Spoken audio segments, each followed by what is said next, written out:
আজকে এই গাছের চারাগুলো নিয়ে চলে যাচ্ছি বন্ধুরা মাঠে। কারণ কিছুদিন আগে আমি গাছের চারাগুলো নিয়ে আসছিলাম, কিন্তু টাইমের কারণে লাগানো হয়নি।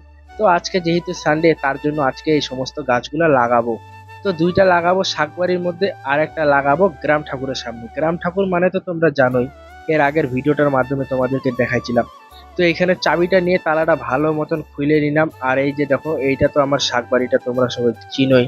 তো এখানে একটু ভালো করে জায়গাটা পরিষ্কার করে নিতেছি। এই জায়গাটাতে আমি একটা গাছ লাগাবো। গাছ আমাদের জীবন, প্রত্যেকটা মানুষকে একটা করে গাছ লাগানো দরকার। এখন আমার ওই গাছটা লাগানো হয়ে গেছে, কিন্তু মাটি নিয়ে যাচ্ছি, কারণ গাছটার উপরে মাটিটা দিব, তাহলে একটু শক্ত হয়ে থাকবে গাছটা। এই গাছটা দে, এগুলা গাছ বড় হইলে কত শান্তি হবে। তোমরা বলো তো, আমরা কত কত টাকা খাইনি, কিন্তু একটা করে যদি প্রত্যেকটা মানুষ গাছ লাগাই, তাহলে পরিবেশটা কত ভালো থাকবে।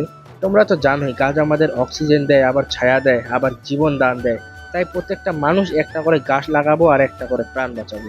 আর এই পাশে মাটি দিয়ে দিলাম বেশি করে, তাহলে বর্ষাটা সামনে গাছগুলো নষ্ট হবে না আর। তারপরে গাছ লাগা শেষ করে আমি চলে যাচ্ছি এখন বাড়ির দিকে, কারণ ঠাকুরের জায়গাটা তো একটা গাছ লাগাইতে হবে, তাহলে আমাদের কাজটা সম্পূর্ণ হবে।